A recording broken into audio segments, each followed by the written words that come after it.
السلام عليكم ورحمة الله وبركاته. إن الحمد لله نحمده ونستعينه ونستغفره ونعوذ بالله من شرور أنفسنا ومن سيئات أعمالنا.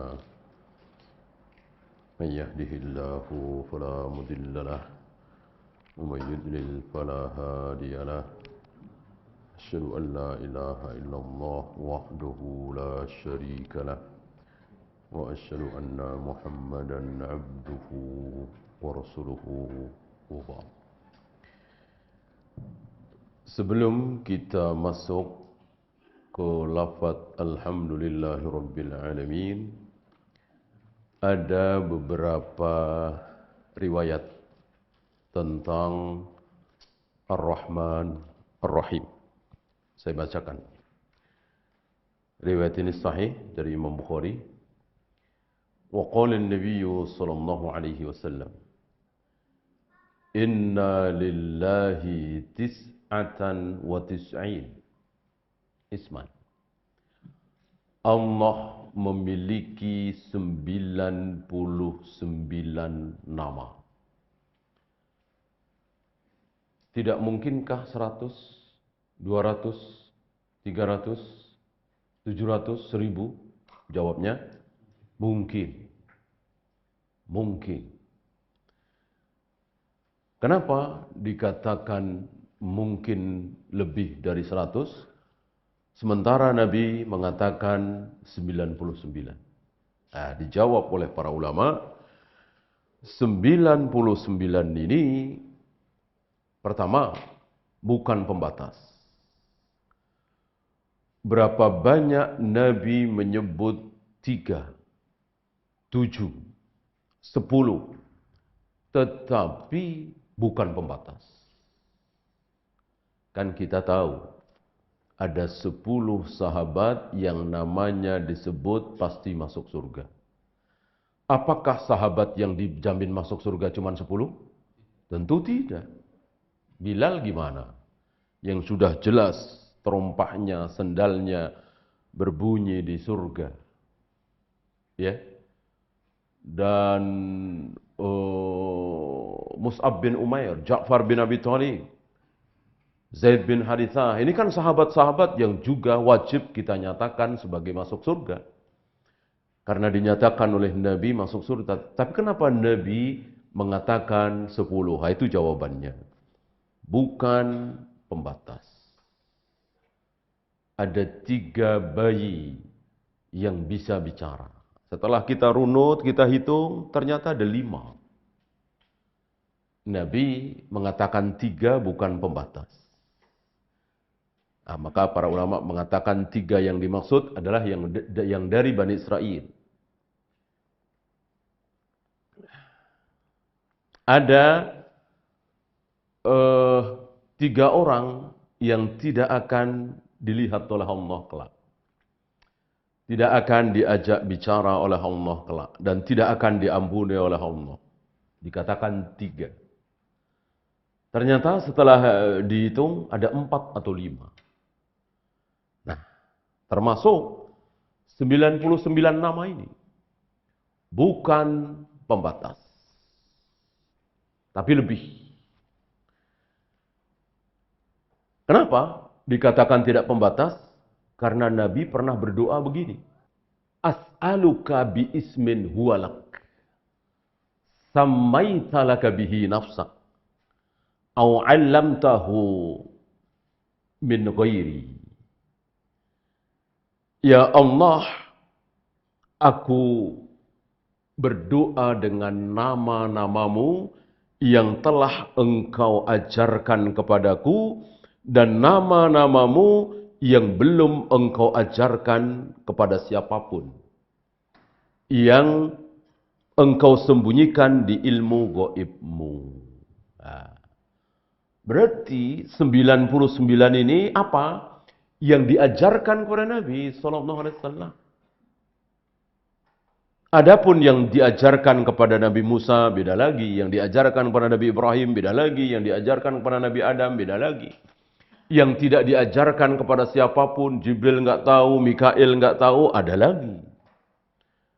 Berarti nama Allah itu ratusan, bahkan mungkin ribuan. Yang diajarkan kepada Nabi 99. 100 kurang 1. Syekh bin Baz mengatakan 60 kira-kira di Al-Quran, 40 kira-kira di hadis. Kan 100 kurang 1. Berarti nama-nama Allah itu tidak diajarkan kepada Nabi, tidak Nabi sampaikan kepada para sahabat dalam satu sabda. Dalam satu sabda, tidak. Tapi bertebaran. Di Al-Fatihah ada berapa? Di ayat kursi ada berapa? Di An-Nas ada berapa? Di Al-Baqarah ada berapa? Di An-Nisa ada berapa? Di sabda Nabi yang ini ada berapa? Begitu. Bukan Rasul bersabda kepada para sahabat, catat. Asmaul Husna ada 99, yaitu Ar-Rahman, Ar-Rahim, Al-Malik, Al-Qudus, As-Salam, dan seterusnya sampai 99. Ini tidak pernah terjadi. Ini tidak ada. Itu hanya berdasarkan hadis. Apa kemarin? Mudraj. Apa hadis mudraj? Hadis yang kemasukan ucapan perawi. Jadi Nabi hanya mengatakan inna lillahi tis'atan wa tis'ina isman. Allah memiliki 99 nama. Man ahsaha dakhalal jannah. Barang siapa yang mengahsa. Nanti akan dibahas oleh beliau apa yang dimaksud dengan mengahsa. Sering diterjemahkan dengan menghafal. Sering diterjemahkan dengan menghafal. Barang siapa yang menghafal 99 nama itu, dijamin masuk surga. Ini terjemahan yang tidak tepat. Karena ahsa bukan sekedar menghafal. Tetapi mengetahui, memahami, sekaligus dia bisa mengamalkan. Kapan saya mengucapkan Ya Rahman, Ya Rahman, Ya Rahim. Kapan saya mengucapkan Ya Tawwab, Ya Tawwab. Kapan saya mengucapkan Ya Ghaffar, Ya Ghaffar. Kapan saya mengucapkan Ya Razzaq. Dia tahu. Itu mengahsa namanya. Dan dia faham maksud dari Ar-Rahman itu apa, Ar-Rahim itu apa, Al-Malik itu apa, Al-Qudus itu apa.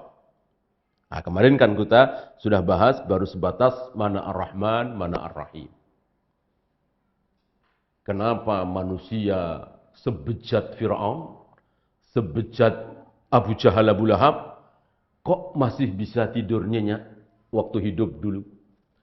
Kok masih bisa makan enak? Kok masih diberi kekayaan yang luar biasa? Jawabnya, karena Allah mempunyai sifat, apa kemarin? Ar-Rahman apa Ar-Rahim? Ar-Rahman. Nah itu kan, berarti kita tahu Ar-Rahman itu apa. Kenapa orang-orang kafir itu di neraka seteguk air saja, bahkan setetes air nggak dikasih. Sebaliknya kaum muslimin yang beriman di surga melimpah luar biasa. Belum pernah mereka mendapatkan kenikmatan seperti itu. Ma'ainun ra'at wala udhunun sami'at wala khatara ala qalbi bashar. Sebuah kenikmatan yang belum pernah terlihat oleh mata, belum pernah terdengar oleh telinga, belum pernah terbayangkan oleh hati. Sementara si kafir setetes air nggak dapat. Hidupnya bersama dengan api. Dibakar luar biasa, disiksa. Nah, kenapa? Nah, jawabnya karena Allah memiliki nama sekaligus sifat Ar-Rahim. Ar-Rahim. Ya, jadi Ar-Rahman itu di dunia, Ar-Rahim itu nanti di akhirat. Ya, rahimnya Allah belum terlihat di dunia ini. Rajin sholat, rajin puasa sunat, jauh dari maksiat. Hidupnya terlunta-lunta. Yang bikin dia terlunta-lunta siapa? Siapa yang bikin dia terlunta-lunta? Tentu Allah. Siapa lagi? Emang ada kekuatan lain selain Allah? Gitu. Apa iya kita katakan kalau ada orang soleh, orang taat, orang berilmu, orang jujur, orang makna, orang amanah, tapi hidupnya terlunta-lunta, berarti yang bikin dia terlunta-lunta iblis atau setan, begitu.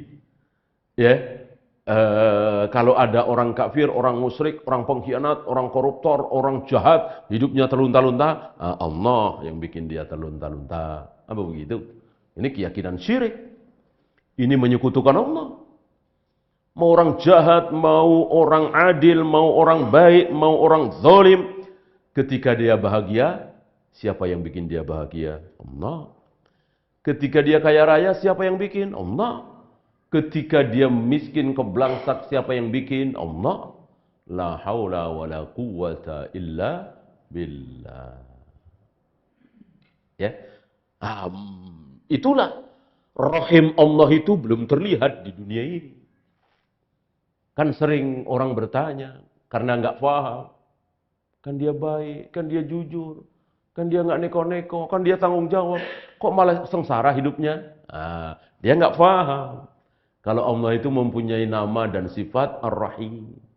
Kan dia jahat, kan dia zalim, kan dia penipu. Kok dibikin kaya raya oleh Allah? Berarti dia nggak paham. Kalau Allah itu mempunyai sifat Ar-Rahim. Ya, Allah itu Ar-Rahimnya bukan di dunia gitu.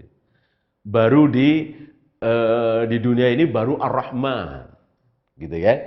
Ar-Rahimnya Allah itu bukan di dunia, nanti di akhirat. Kalau di dunia itu Ar-Rahman. Nah,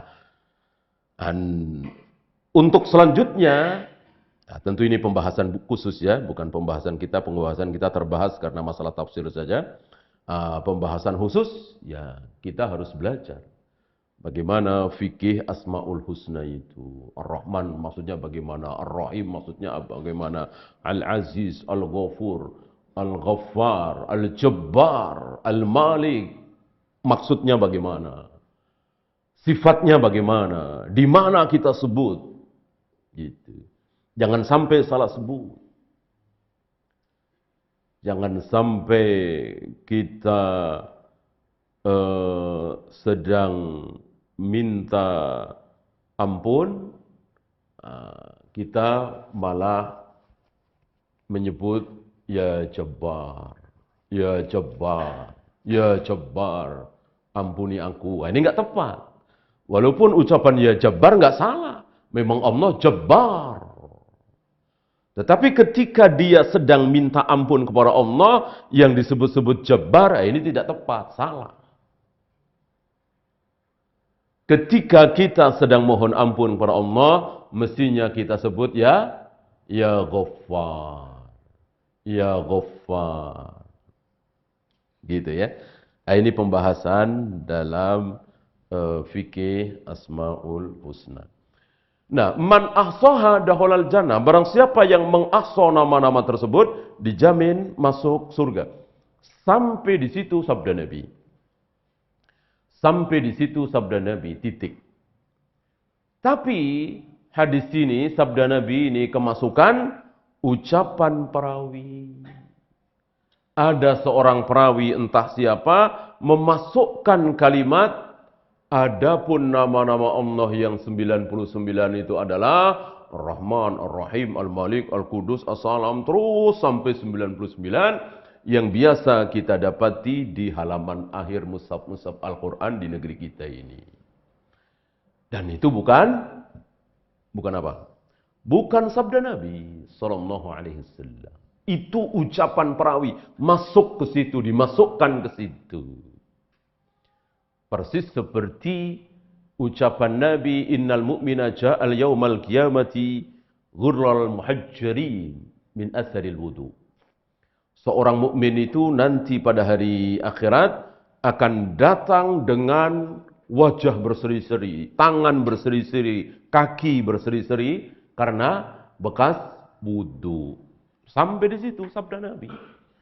Tapi hadis ini kemasukan ucapan perawi. Ada seorang perawi yang menambah ucapan itu. Apa? Faman syaa ayyutila ghurrahu falyaf'al.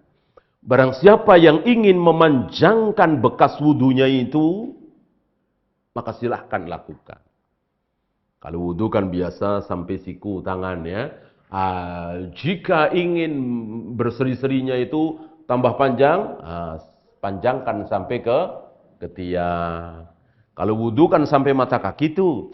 Biar nanti berseri-serinya tambah panjang, sampai ke dengkul. Ya, kenapa enggak sekalian ke paha? Ya, ke pangkal paha. Ya, itu kemasukan ucapan perawi yang dalam istilah ilmu hadis disebut sebagai hadis mudraj. Hadis mudraj. Hadis mudraj adalah hadis sahih. Sahih hadisnya. Tapi kemasukan ketambahan ucapan perawi. Ucapan yang bukan dari lisan Nabi. Para ulama tahu itu. Dengan keilmuan mereka, dengan penelitian mereka, para ulama tahu. Ya.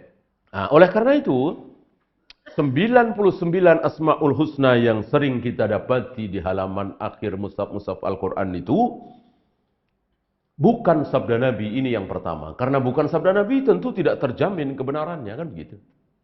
Karena bukan sabda Nabi.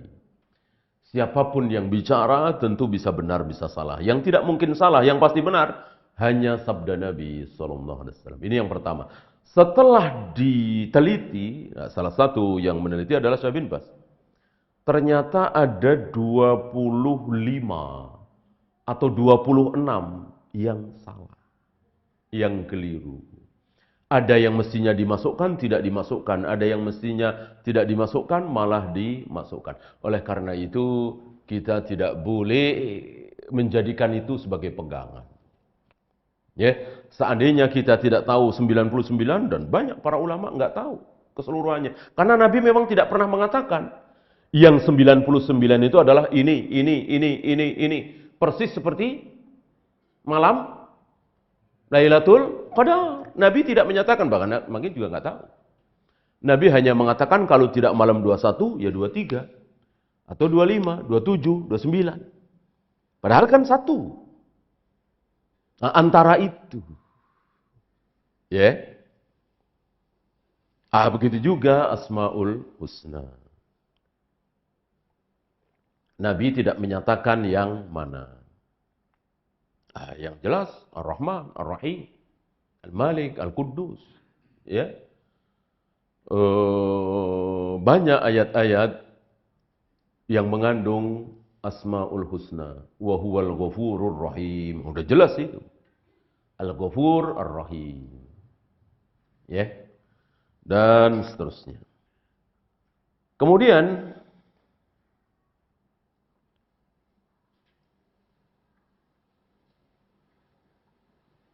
ada satu contoh ayat. Ada satu contoh ayat yang menunjukkan kepada kita bahwa nama-nama Allah itu bertebaran di Al-Quran dan di hadis. Di antaranya, saya kira ini yang terbanyak ya, Al-Hasyr. Akhir-akhir dari suratul Hasyr. Ayat 22 sampai 24 saya bacakan. Huwallahu alladzi, Allahnya jelas. Ya. Karena salah satu nama Tuhan kita yang 99 itu masuk di antaranya adalah Allah. Allah. Ini diletakkan oleh Allah di urutan pertama di ayat ini. Maka ayat ini diawali dengan Huwallah. Dialah Allah. Gitu. Alladzi la ilaha illa huwa. Yang dimana tidak ada ilah, tidak ada sembahan kecuali Dia. Dan kata Allah dari kata ilah. Al-ilah. Akhirnya menjadi Allah. Dan kita tidak boleh mengutak-atik nama Allah berdasarkan ilah yang pernah dilakukan oleh seorang tokoh di negeri kita. Alhamdulillah tokoh ini sudah tidak ada. Ahli bid'ah besar saya kira ya, tokoh ini. Tokoh ini pernah menafsirkan, menerjemahkan la ilaha illallah dengan tidak ada Tuhan kecuali Tuhan. Gitu. Karena tokoh ini mengatakan bahwa Allah dengan ilah itu sama. Memang kata-kata Allah itu berasal dari ilah. Oleh karena itu tokoh ini mengatakan ilah ya Allah, Allah ya ilah. Maka la ilaha illallah diterjemahkan, dimaknai, diartikan, difahami oleh tokoh ini, tidak ada Tuhan kecuali Tuhan.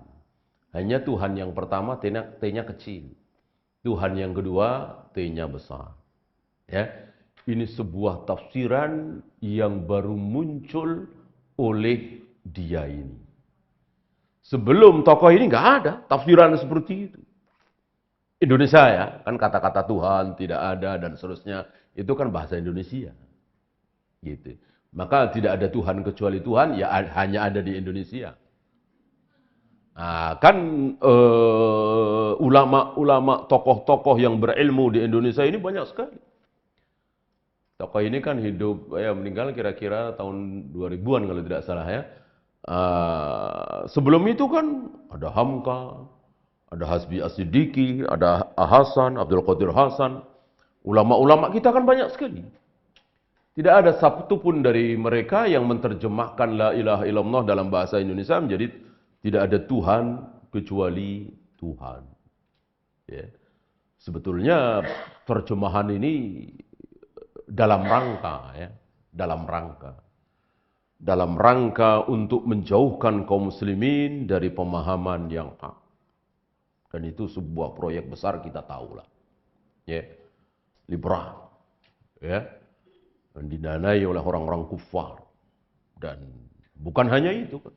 Yang keluar dari mulutnya kan bukan hanya itu. Jilbab tidak wajib. Bukan hanya Islam agama yang akan diterima oleh Allah. Ya, dan seterusnya luar biasa. Yang membuat Yahudi dan Nasrani senang. Yang menyinggung perasaan kaum muslimin. Yang menjadikan kaum muslimin, terutama anak-anak muda, menjadi salah faham terhadap Al-Quran. Ya. Walillahilham, kita lihat, antum lihat, ibu lihat, lakukah dagangan mereka? Apakah laku? Jawabnya, tidak laku. Kan mereka menjualnya dari tahun 80-an atau 90-an, antara 80-90-an. Iya kan? Yang Menteri Agama waktu itu mengirimkan sarjana-sarjana Islam ke Kanada, ke Amerika untuk belajar kepada para orientalis. Sarjana Islam urusan IAIN. Sepulang dari sana luar biasa. Sakit hati kaum muslimin mendengar ucapan mereka. Kenapa hanya wanita yang diwajibkan menunggu masa iddah? Mestinya laki-laki juga kan adil. Gitu. Jadi laki-laki setelah cerai dengan istrinya untuk menikah lagi tunggu masa iddah juga kayak perempuan. Seorang laki-laki ditinggal mati oleh istrinya untuk menikah lagi dia harus menunggu masa iddah 4 bulan 10 hari biar adil. Hancur ini. Ya. Jilbab tidak wajib, semua agama sama, semua agama nggak ada bedanya. Ya, warisan laki-laki dan perempuan harus disamakan. Banyak sekali. Tatanan yang sudah jelas dalam Al-Quran dan Sunnah dirubah. Dan sempat ramai kan tahun 90-an. Walillahilham, sampai hari ini kita lihat, lakukah? Tidak laku. Tidak laku. Ya. Antum bisa lihat masjid-masjid, ada kajian liberal. Ada pengajian liberal nih. Ada pengajian Islam Nusantara. Saya kira nggak lihat. Nggak laku. Kaum muslimin tidak menanggapinya. Mereka hanya rame di media saja. Disokong oleh media mah. Sebatil apapun, seburuk apapun. Media kan yang penting punya. Yang penting bisa bayar. Kan gitu. Mereka hanya rame di media. Di masjid-masjid nggak ada. Beda dengan Ahlus Sunnah. Beda dengan salaf. Luar biasa. Di masjid-masjid mereka gegap gempita menyambut dakwah salaf, dakwah sunnah. Inilah sunnah Nabi. Inilah syariat Islam yang sebenarnya. Kaum muslimin berduyun-duyun. Mereka nggak laku. Ya. Maka jangan takut. Termasuk Rafidhah nggak laku. Kita tidak boleh mengatakan awas Rafidhah. Nggak laku. Ya. Makin kesini mereka terjepit. Yang berkibar, salaf. Insya Allah, ahlus sunnah. Kita harus punya harapan. Ya. Dan barangkali antum di antaranya. Ya. Dulu sebelum ngaji sunnah, nggak ada kepikiran masukkan anaknya ke pesantren. Barangkali ya. Anak saya harus jadi dokter, insinyur. Ya, ahli ini, ahli itu. Sekarang berapa banyak yang dulunya ayah ibunya nggak kenal dengan pesantren, sekarang anaknya berebut dimasukkan ke pesantren.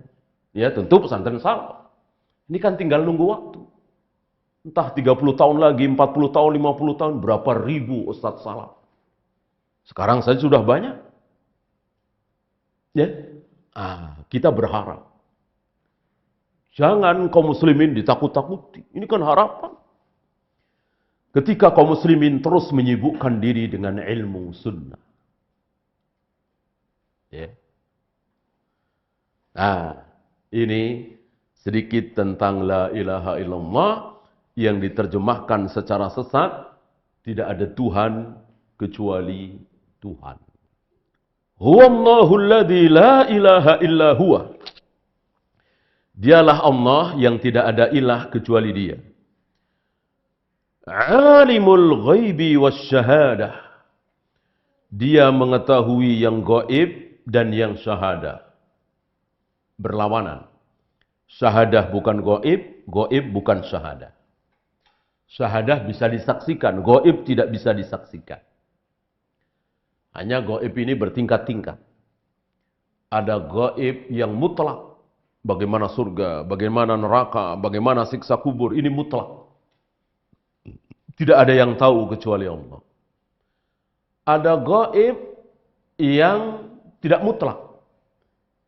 Bagi kita gaib, bagi orang di belakang tembok kita ini enggak gaib. Apa yang sedang terjadi di belakang tembok ini, tentu bagi kita gaib. Terhalang kan? Bagi orang yang di situ tidak gaib. Oleh karena itu tidak mungkin kita bisa tahu apa yang terjadi di balik tembok ini jika kita tidak menggunakan alat. Barang siapa yang tahu dan ternyata pengetahuannya benar, maka dipuji apa dicela? Terpuji apa tercela? Tercela. Jangan bilang terpuji. Ya. Misalnya saya tahu bahwa di balik tembok ini ada 2 kucing yang sedang makan. Misalnya ya. Saya bilang begitu.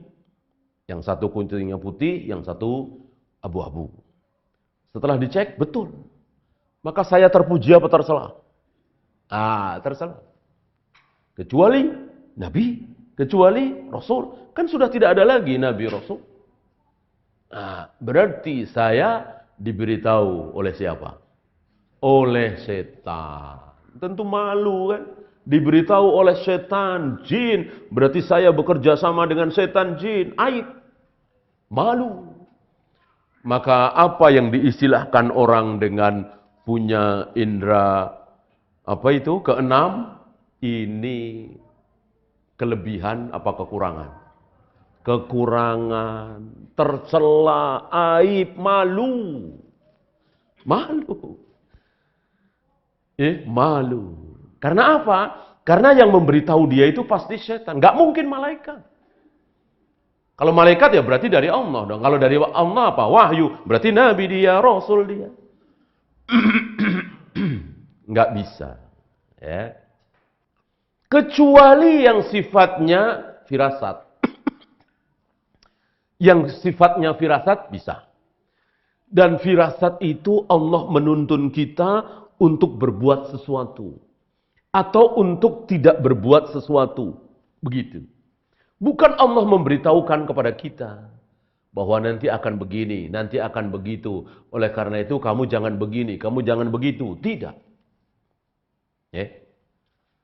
Contoh. Jam 5 sore saya jalan-jalan, naik motor. Nggak ada hujan, nggak ada angin, saya lewat warung, pengen beli lilin. Padahal sudah bertahun-tahun nggak pernah beli lilin. Entah kenapa. saya pengen beli lilin. Lalu beli lilin. Sudah bawa pulang. Tiba-tiba jam 1:30 malam, lampu mati, listrik mati.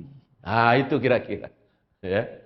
Apakah saya diberitahu oleh Allah bahwa nanti listrik akan mati? Jawabnya, tidak. Tidak. Kalau saya diberitahu berarti apa? Berarti apa? Berarti wahyu. Kan wahyu sudah putus, nggak mungkin ada. Saya digerakkan oleh Allah. Saya digerakkan oleh Allah, hati saya digerakkan oleh Allah untuk beli lilin. Dan Allah tentu sudah tahu bahwa nanti malam akan mati lampu. Dan ini banyak. Nggak usah menunggu jadi orang soleh, orang bertakwa, banyak lah yang saya kira antum juga pernah mengalami seperti itu. Nah, ini firasat. Firasat seorang mukmin. Ya, banyak. Banyak sekali contoh-contoh seperti itu. Sederhana saja. Dan itu bukan mukjizat. Dan itu juga bukan karomah. Biasa saja. Gitu ya. Nah, adapun dukun-dukun yang bekerja sama dengan setan, dia tahu. Dia diberitahu, oh nanti akan begini, oh besok pagi akan begini. Yang memberitahu tentu setan, jin, dan ini haram, dan itu tercela. Huwa Rahmanur Rahim. Nah, langsung kepada nama. Huwa Rahmanur Rahim. Ya. Huwa Allahul ladzi la ilaha illahu. Al-Malikul Quddusus Salamul Mu'minul Muhaiminul Azizul Jabbarul Mutakabbir. Ada berapa itu? Disebutkan ya. Ar-Rahman, Ar-Rahim, Al-Malik, Al-Quddus, As-Salam, Al-Mu'min, Al-Muhaimin, Al-Aziz, Al-Jabbar, Al-Mutakabbir. Ada 10. Ada 10. Ya. Berarti masih kira-kira 89 lagi. Ah, nanti dicari lagi. Ya.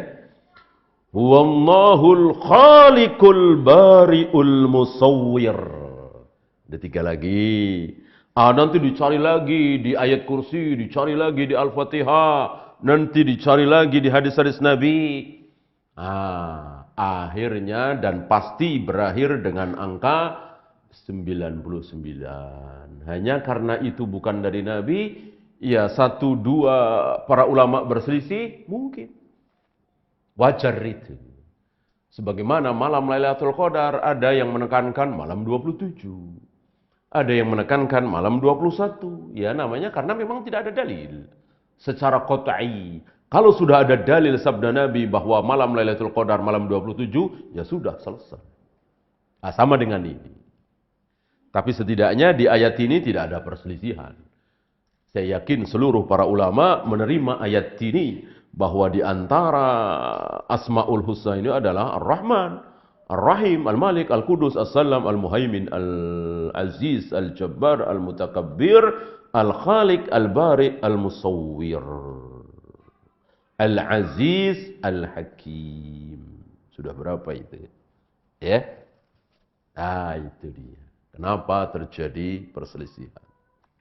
Apakah disunahkan bagi kita untuk menyebut dari awal sampai akhir? Ini yang butuh dalil. Ini yang butuh dalil. Mana? Memahami man ahsaha dakhalal jannah, lalu diamalkan kalimat man ahsaha dakhalal jannah, pasti masuk surga. Lalu 99 nama itu disebut satu persatu. Sebagaimana yang sering kita dengar pengajian ibu-ibu di kampung-kampung. Ya Rahman, Ya Rahim, Ya Fatah, Ya Alim. Sampai terakhir. Apakah disunahkan begitu? Jawabannya 1. Kebenarannya saja belum mutlak. Para ulama saja masih berselisih. Bagaimana mau diucapkan dari awal sampai akhir? Ulama saja masih berselisih. Kecuali yang sudah jelas-jelas.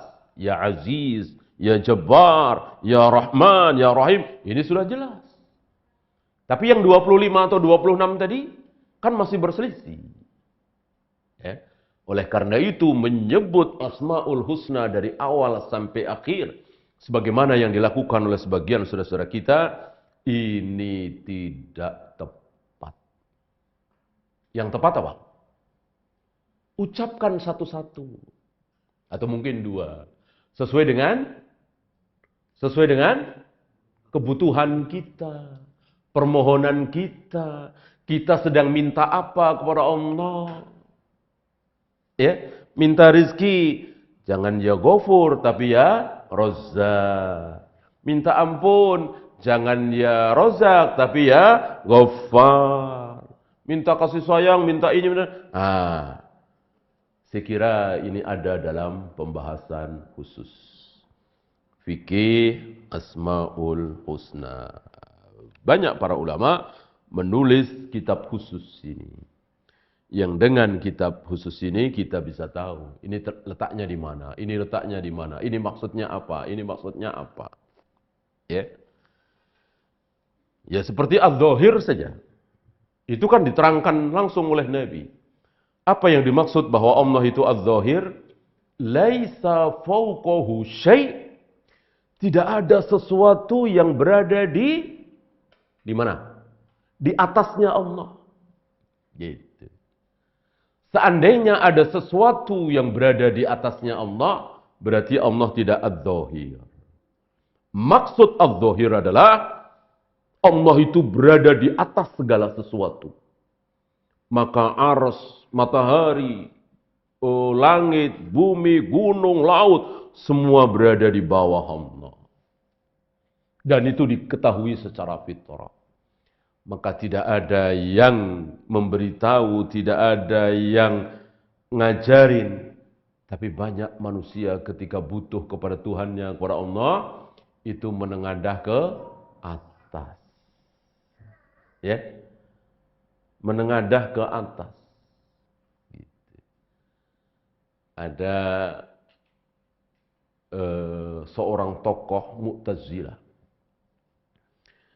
yang mengatakan Allah di mana-mana ada. Dalilnya luar biasa. Mu'tazilah kan penuh dengan dalil, penuh dengan terutama dalil akal ya. Luar biasa ucapannya. Kalau enggak kuat-kuat benteng kita, kena kita. Subhatnya Mu'tazilah. Dengan dalil, dengan argumen, dengan dalil akli. Lalu ada seorang anak muda bernama Hamdani. Anak muda Hamdani, lurus dia. Ya. Allah berikan pemahaman yang lurus. Sederhana pertanyaannya. Kira-kira kalau bahasa kita, apa urgensi kita? Menengadahkan kedua tangan kita ke arah langit seperti ini. Kalau Allah itu tidak di langit, tapi Allah ada di mana-mana. Ya. Bukankah kita bisa saja berdoa begini, ya? Atau begini, atau begini, ya? Kenapa mesti begini? Ya, ya. Tapi karena memang dasar hidayah, ya. Ucapan sederhana ini menggetarkan hatinya, menggetarkan hati tokoh Mu'tazilah ini. Maka setelah dia rujuk ke manhaj salaf, dia sering mengatakan khayyarani Hamdani, khayyarani Hamdani, ya. Aku dibikin terbelalak, aku dibikin takjub oleh ucapan Hamdani.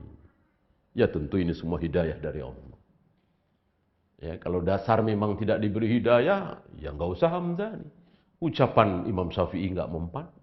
Bahkan ucapan Abu Bakar, Umar nggak mempan. Bahkan ucapan Rasulullah. Ya, ucapan Rasulullah kurang apa fasihnya, kurang apa dahsyatnya. Tapi nggak mempan di hati Abu Jahal, Abu Lahab, Abu Thalib. Enggak ngaruh sama sekali. Karena memang tidak diberi hidayah oleh. Walillahil asma'ul husna fad'uuhu biha. Allah memiliki asma'ul husna, nama-nama yang baik 99 tadi, fad'uuhu biha. Maka berdoalah, memohonlah kepada Allah biha. Apa maksud biha? Dengannya, dengan asma'ul husna itu. Maksudnya apa tadi? Nah, disinilah para ulama menyimpulkan bahwa tawasul itu, wasilah itu boleh. Tawasul itu boleh. Dengan apa? Dengan tiga. Dengan tiga hal. Tawasul wasilah itu boleh dengan tiga hal. Adakah yang keempat? Tidak ada. Ini betul-betul pembatas. Apa yang pertama? Orang soleh yang masih hidup. Orang soleh yang masih hidup. Kita datangi orang soleh, kita tawasul, Pak, tolong doakan mudah-mudahan anak saya sembuh dari sakitnya. Mudah-mudahan istri saya sadar. Ya, mau meninggalkan maksiat, mudah-mudahan saya mendapatkan rezeki. Nah, ini minta didoakan. Ini tawassul. Bolehkah? Boleh. Sebagaimana para sahabat datang kepada Nabi, minta didoakan oleh Nabi. Yang kedua, tawassul dengan amal soleh kita. Ingat 3 orang yang terjebak di dalam goa. Nah, itu sebelum dia berdoa, bertawasul dulu. Allahumma in kuntu fa'altu dzalika ibtigha'a wajhik. Ya Allah, seandainya yang aku lakukan dulu itu ikhlas dalam rangka mengharapkan ridhamu ya Allah, maka keluarkan kami dari goa ini. Gitu. Dan dikeluarkan, bergeser itu batu ya. Bergeser lagi 3 kali. Satu lagi, bertawasul wasilah dengan Asmaul Husna ini. Ayat ini. Ya. Walillahil asmaul husna fad'uuhu biha. Allah memiliki asmaul husna, maka berdoalah kepada Allah, mohonlah kepada Allah dengan asmaul husna. Bagaimana caranya? Tadi. Kalau minta rezeki ya Razzaq, ya Razzaq, ya Razzaq. Jangan apa kemarin? Jangan dihitung. Jangan dihitung. Karena yang tadinya berpahala akan menjadi dosa. Yang tadinya sunnah akan menjadi bid'ah. Dengan sebab, apa kemarin? 3 hal. Dengan sebab 3 hal. Itu mestinya tadinya mau dapat pahala. Akhirnya dapat dosa. Gara-gara apa? Gara-gara 3 hal. Apa? Waktu, tempat, bilangan. Waktu, tempat, bilangan. Maka jangan pernah menentukan waktu. Jangan pernah menentukan tempat. Jangan pernah menentukan bilangan, hitungan. Kecuali yang dari Nabi. Kalau tidak dari Nabi, dosa. Ketika Nabi bacalah subhanallah 33 kali, alhamdulillah 33 kali setelah selesai sholat, tentu kita taati. Tapi kalau Nabi tidak menyebut 33, 30, 40, haram bagi kita menghitungnya, membatasinya. Ya. Jadi saya ulangi bahwa perbuatan pahala, perbuatan baik akan berubah menjadi dosa karena menentukan 3 hal tadi. Ya. Sebetulnya dia dapat pahala dari membaca Yasin itu, sebetulnya dapat pahala. Tapi karena dia menentukan waktu, yaitu malam Jumat, bukan pahala jadi dosa. Karena Nabi tidak pernah menentukan waktu malam Jumat. Beda dengan surat Al-Kahfi. Gitu ya. Sebetulnya dia baca sholawat itu dapat pahala. Tapi dia menentukan waktu. Gitu. Sebetulnya dia baca Al-Fatihah itu dapat pahala. Tapi akhirnya dapat dosa. Kenapa? Karena dia menentukan waktu. Baca Al-Fatihah kapan? Sebelum pengajian dimulai. Ketika pengajian mau diakhiri. Ini kan gak ada contoh dari Nabi membaca Al-Fatihah di tempat-tempat seperti itu. Maka yang mestinya dapat pahala, baca Al-Fatihah luar biasa pahalanya. Malah jadi dosa. Bukan hanya tidak diterima, menjadi dosa. Termasuk bilangan. Ibu baca subhanallah, subhanallah, subhanallah, subhanallah tanpa dihitung ketika berjalan, di halte, nunggu pesawat, nunggu bus. Insya Allah berpahala. Tapi dengan ibu batasi, saya mau baca 1000 kali atau 100 kali. Bukan pahala, malah dosa. Ya. Kok begitu? Begitulah. Karena kaidahnya, amal yang tidak pernah aku contohkan, kata Nabi, itu muhdas. Muhdas itu bid'ah. Bid'ah pasti sesat, sesat terancam neraka. Ya. Kalau kaidah ini tidak difahami, kalau kaidah ini tidak dipegangi, silahkan azan baca hayya ala sholat, jangan 2 kali. Tapi bagusnya 3 kali. Ya, iyalah. Orang 2 kali kan bagus, apalagi 3 kali. Di mana-mana kan 3 kali tuh. Ya, di mana-mana kan astagfirullah 3 kali, ya kan? Baca ini 3 kali. Allah senang yang ganjil kali. Subhana rabbiyal a'la 3 kali, subhana rabbiyal adil. Masuk ayat ala sholat yang kedengaran orang banyak malah 2 kali. Mestinya 3 kali. Nggak berani kan? Nah, pada dasarnya mereka mengamalkan kaidah ini, hanya belum paham. Ya. Kalau mereka menolak kaidah ini, tentu lebih baik hayya ala sholat 3 kali. Bukan 2 kali. Man lam yas'alillah yaghdab alaih. Ini hadis sahih riwayat Imam At-Tirmidzi. Barang siapa yang tidak memohon, meminta kepada Allah, maka Allah apa? Enggak pernah minta, enggak pernah berdoa. Ya Allah minta ini, ya Allah. Enggak pernah. Ya, dia hanya bertasbih, bertahmid, baca ayat-ayat Al-Quran. Berdoa minta ini, minta itu, enggak pernah. Maka, apa? Allah senang apa enggak senang? Allah enggak senang apa senang? Enggak senang. Yaghdab alaih, bahkan marah. Godop. Godop marah kan? Allah marah kalau tidak diminta. Maka mintalah apapun. Walau sekedar dalam rangka menyambung tali sendal. Sebuah perbuatan yang mudah sekali, yang barangkali anak kecil juga bisa menyambung tali sendal, ya kan?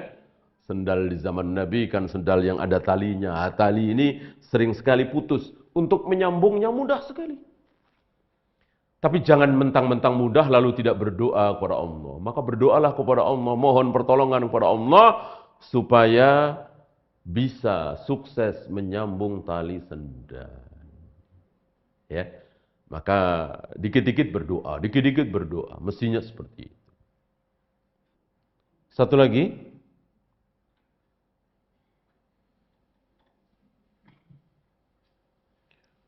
Bolehkah mensifati makhluk dengan rahim? Nah, barangkali perlu pembahasan ini.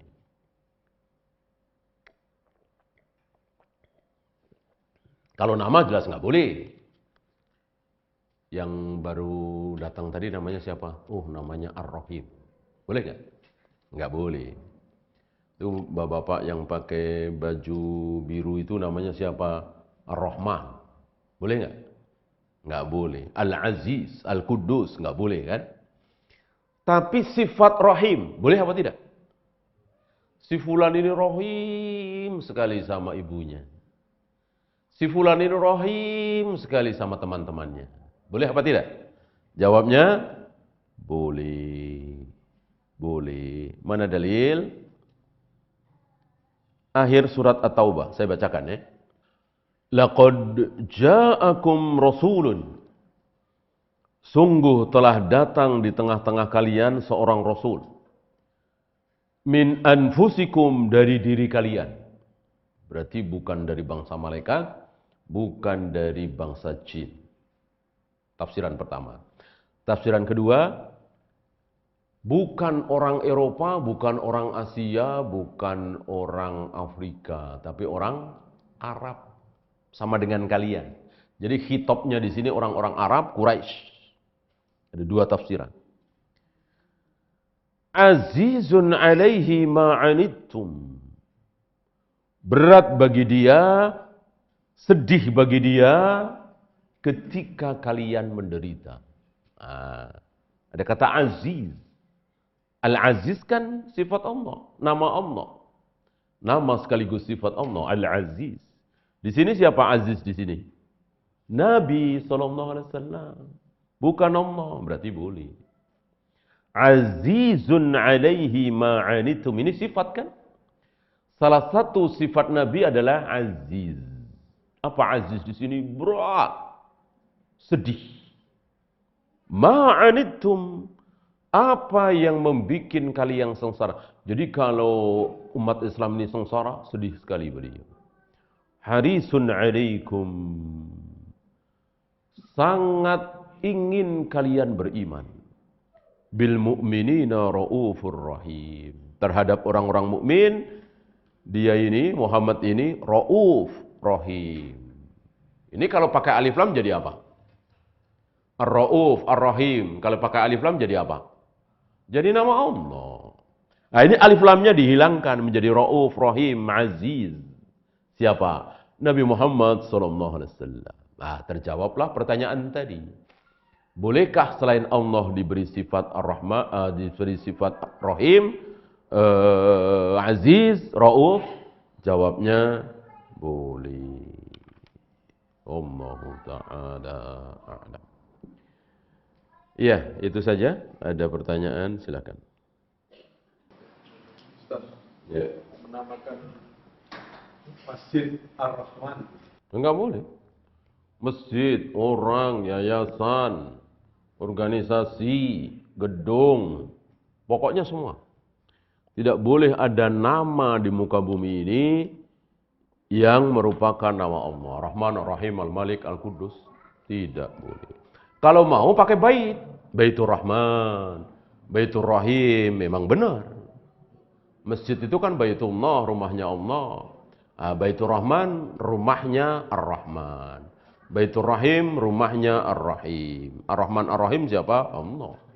Rumahnya Allah. Kalau mengenai Khairul Nisa, jadikan nama orang, nama majelis. Tidak boleh. Tidak boleh. Karena khairun nisa itu kan artinya sebaik-baik wanita. Dan Nabi sudah membatasi khairun nisa, wanita terbaik di muka bumi, ada berapa? Ada 4. Ada 4. Urutan tertua ya, Asia, istri Fir'aun, Maryam, ayahnya Nabi, ibunya Nabi Isa, kemudian Khadijah, istri pertama Rasulullah, terakhir Fatimah, putri beliau. Aisyah masuk enggak? Tidak. Aisyah enggak masuk khairun nisa. Ummu Salamah, Ummu Sulaim, wanita-wanita mulia ini enggak masuk khairun nisa. Tidak masuk wanita terbaik yang hanya ada 4. Ya.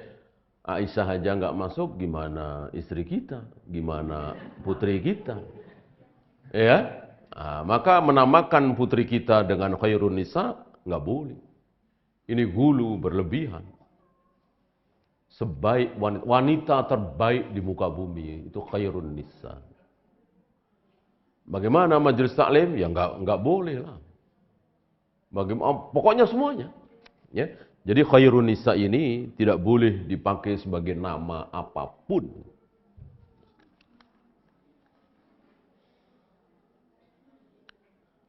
Apakah seseorang yang bunuh diri sudah ditakdirkan oleh Allah? Bagaimana senasib orang nyawanya yang bunuh diri? Tidak ada kejadian di jagat raya alam semesta yang belum ditakdirkan oleh Allah. Jadi pertanyaan tadi jawabnya sudah. Ketika 10 tahun sebelum fulan bunuh diri, 10 tahun sebelum fulan bunuh diri, Allah sudah tahu nggak si fulan mau bunuh diri? Ya sudahlah. Bukan Tuhan kalau belum tahu. Sekarang bukan 10 tahun, 100 tahun. 100 tahun sebelum fulan bunuh diri, Allah sudah tahu belum? Kan fulan kan belum lahir kan? 100 tahun yang lalu si fulan ini belum lahir. Allah sudah tahu? Sudah. Apa sih yang tidak diketahui oleh Allah? Terus kita mau bilang, ya tahu sih tahu. Tapi Allah nggak takdirkan. Aneh ini. Aneh, berarti Allah tahu doang. Berarti ada kekuatan lain, ada kehendak lain selain kehendak Allah. Aneh sekali. Allah bukan sekedar tahu, tapi menentukan, menetapkan, menulisnya. Ya. Dan berhak bagi Allah, terserah Allah. Siapa yang akan dimasukkan surga terserah Allah. Siapa yang akan dimasukkan neraka terserah Allah. Siapa yang akan dibikin soleh terserah Allah. Siapa yang akan dibikin ahli maksiat terserah Allah. Yang menciptakan Abu Lahab, Abu Jahal siapa? Allah. Yang menciptakan iblis siapa? Allah. Yang menciptakan syaitan, yang menciptakan kemaksiatan siapa kalau bukan Allah? Ya, yang menciptakan syaitan, menciptakan iblis semuanya adalah Allah. Apakah dengan mengangkat tangan saat berdoa tidak diperbolehkan? Boleh. Boleh, ya. Boleh. Bahkan sunnah, ya. Tadi adalah bantahan si anak muda Hamdani tadi untuk menolak syubhat gurunya Mu'tazilah yang mengatakan Allah itu tidak di atas, Allah itu ada di mana-mana. Lalu Hamdani, ya buat apa kita berdoa menengadahkan tangan kita ke arah langit? Dan semuanya kan begitu. Seluruh kaum muslimin berdoa itu tentu menengadahkan tangannya ke langit. Ya, tidak ke tembok, ya, tidak ke bumi begitu. Bahkan ada larangan dari Nabi kan ke bumi. Apakah tawasul dengan doa orang soleh yang masih hidup menunjukkan ketakwaan yang kurang sempurna karena tidak memohon langsung kepada Allah dan menyebabkan tidak masuk golongan orang yang masuk surga tanpa hisab, tanpa azab? Tidak. Kalau benar begitu, bagaimana Nabi membiarkan para sahabat bertawasul? Nabi tidak berkomentar kan ketika ada seorang wanita hitam memohon kepada beliau supaya didoakan. Ya. Bahkan Nabi sempat mengatakan, wahai Umar, jangan lupakan aku dalam doamu. Luar biasa ya. Umar mengatakan, tidak ada kalimat yang lebih aku sukai dari Nabi kecuali kalimat itu. Artinya menunjukkan betapa Nabi itu sangat berharap dengan doa Umar. Gitu ya. Tidak. Minta. Walaupun berdoa langsung tentu lebih baik. Saya tidak akan minta doa kepada siapapun. Saya langsung memohon kepada Allah. Tentu lebih baik. Tapi ketika kita minta didoakan, tidak tercela. Tidak menyebabkan kita keluar dari 70.000. Sebab yang akan keluar dari 70.000 itu yang minta diruqyah. Yang berubat dengan kain. Yang bertatoyur. Satu lagi yang tidak bertawakal kepada Allah. Kan syaratnya itu. Ya. Wallahu a'lam. Ada lagi? Kalau sering di tasawuf terakhir kan kita ada doa yang dibaca. Di tasawuf terakhir, kalau sholat sering ada doa yang dibaca. Nah, itu kalau sering dilakukan baik sholat sunnah ataupun sholat wajib, apakah menjadi bid'ah atau gimana? Membaca doa perlindungan dari 4 hal, Dajjal, di luar sholat wajib. Boleh apa tidak? Iya, memang rutin. Memang rutin. Nggak ada riwayat Nabi kadang berdoa, kadang tidak, ahyanan, nggak ada riwayat. Itu kan perintah Nabi. Mintalah perlindungan dari 4 hal sebelum salam. Dan kaidahnya ketika Nabi berbicara tentang sholat, maka sifatnya adalah umum. Ya sholat wajib, ya sholat tidak wajib. Seperti tidak sah orang yang sholat tidak membaca Al-Fatihah. Ini sholat apa? Sholat apa? Semua sholat.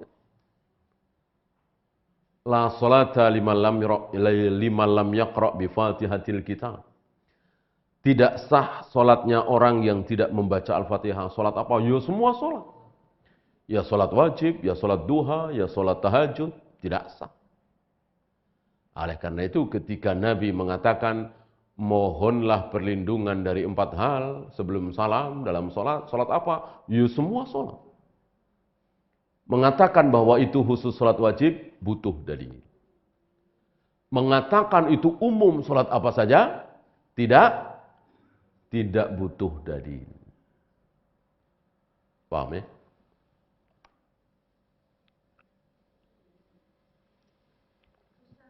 Iya.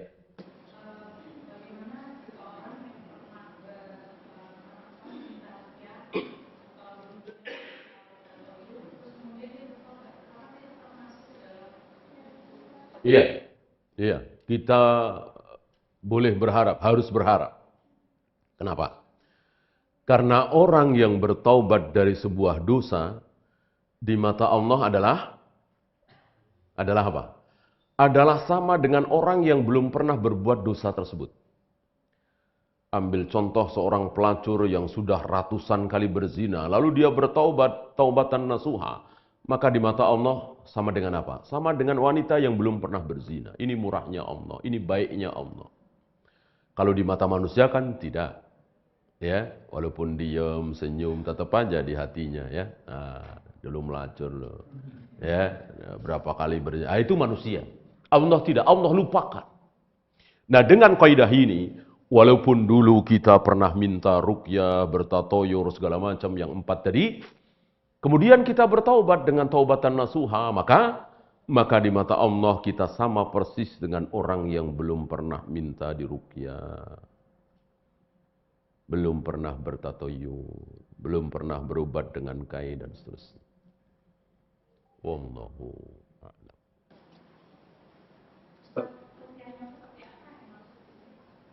Minta ruqyah dibacakan gitu. Saya pusing-pusing nih, ada sesuatu di kepala saya, tolong bacakan ayat-ayat Al-Quran untuk saya. Nah, itu namanya minta diruqyah. Boleh apa tidak, Bu? Boleh apa tidak, Bu? Boleh, enggak haram. Cuman mengeluarkan dia dari kelompok 70.000 yang akan masuk surga tanpa hisab, tanpa azab. Boleh sih boleh, enggak haram. Ada lagi? Kalau apa? Boleh, cuman keluar dari 70.000 gitu loh. Oh jelas, mau syar'i mau nggak syar'i. Kalau nggak syar'i ya dosa ya. Kalau syar'i itu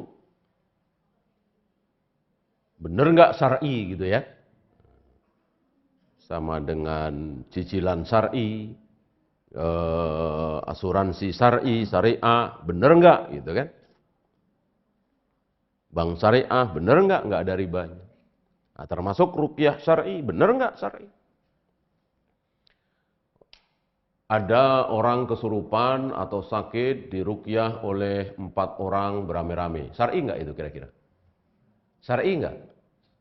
Syar'i apa bid'i? Syariah apa bid'ah? Bid'ah. Meruqyah itu harus 1 orang sendiri. Kan jelas ayatnya. Wa idza quri'al Qur'an fastami'u lahu wa ansitu. Jika Al-Qur'an dibaca, diam semua, dengarkan. Yang baca 1 orang saja. Itu surat Al-A'raf. Apa iya ketika meruqyah keluar dari kaidah surat tadi, ayat tadi? Ya nggak mungkin lah. Dalam ruqyah, dalam sholat, dalam apapun, ketika ayat Al-Quran sedang dibacakan, semua kita harus diam mendengarkan. Maka kalau banyak yang meruqyah, siapa yang mau mendengarkan? Gitu ya. Ada lagi? Ustaz, Ya. mengenai ucapan ulama tentang manusia berjalan dari takdir satu kepada takdir berikutnya, itu makna kayak apa? Ustaz? Pertanyaannya? Maknanya kayak apa itu? Seperti berjalan dari takdir satu kepada takdir berikutnya. Iya. Apapun yang kita lakukan, apapun yang terjadi pada diri kita itu takdir. Dan kita berpindah dari satu takdir ke takdir berikutnya. Tahun 2000 kita jualan bangkrut. Takdir bukan? Takdir bukan? Takdir. Tahun 2001 kita berusaha lagi. Sampai tahun 2002, 2003 akhirnya jualan laku. Takdir bukan? Takdir. Ya, nanti bangkrut, takdir. Pindah usaha lagi, nggak ada yang nggak takdir. Maka kita pindah dari satu takdir ke takdir yang lainnya. Kalau kita masuk ke daerah itu, kita akan terjangkit taun. Karena di situ sedang terjangkit taun, wabah penyakit. Takdir bukan kalau kita masuk ke situ. Lalu ketularan. Takdir. Kalau tidak masuk, kemudian nggak ketularan. Takdir bukan? Takdir. Nah itu yang dimaksud oleh Umar. Kita lari dari satu takdir menuju takdir yang lain. Daripada takdir ketularan, mending takdir tidak ketularan, kan gitu. Ya.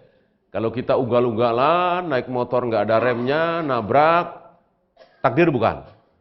Takdir bukan? Takdir.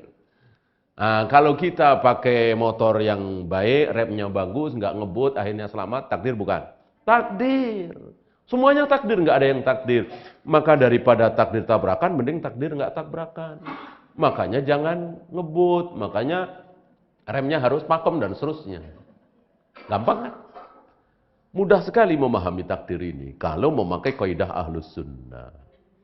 Akan menjadi sulit takdir itu kalau memakai kaidah Mu'tazilah, Asy'ariyah, Maturidiyah, Jabariyah. Itu sulit sekali. Wallahu a'lam. Ya, mungkin itu saja. Ya, terakhir. Mengenai takdir ini kan, itu selalu baik kan? Kalau sejak dulu kan dia tetap, boleh nggak kita bisa membawa? Enggak bisa. Yang bilang ada takdir baik, takdir buruk siapa? Wal yu'minu wa tu'mina bi qadarihi bil qadari khairihi wa syarrihi. Dan engkau beriman kepada takdir yang baik dan yang buruk. Berarti ada baik dan yang buruk. Nabi yang bilang, maka orang bilang selalu baik, itu kelihatannya jauh buruk, tapi sebetulnya baik. Ini mah ucapannya para motivator, ya. Motivator mau begitu, gulu, lebay, ya. Kayaknya hidup itu di tangan dia, ya. Kayaknya hidup itu mudah sekali. Justru sabda Nabi dengan mengatakan hidup itu tidak selalu manis, justru kita selalu berharap kepada Allah, merengek kepada Allah. Kalau motivator kan hidup itu kayaknya manis semua, enak semua, ya kan? Nah, kalau tiba-tiba kejedot gimana? Frustasi dia.